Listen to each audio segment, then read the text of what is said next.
स्वस्ति श्री गणेशाय नमः। स्वस्ति श्री सरस्वत्यै नमः।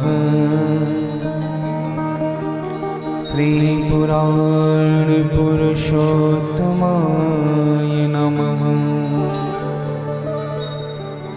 श्री सद्गुरुदेव चरण कमलेभ्यो नमः।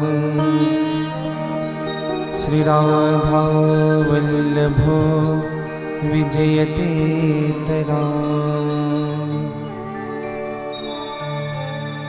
वन्दे बोधिमयं नित्यं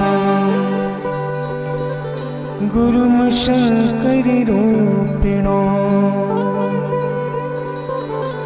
यमाश्रितो हि वक्रोऽपि चन्द्रः सर्वत्र वन्दते। वंशी विभूषितकरानवनीरिदाभा पीताम्बरादरुणबिम्बफलाधरोष्ठा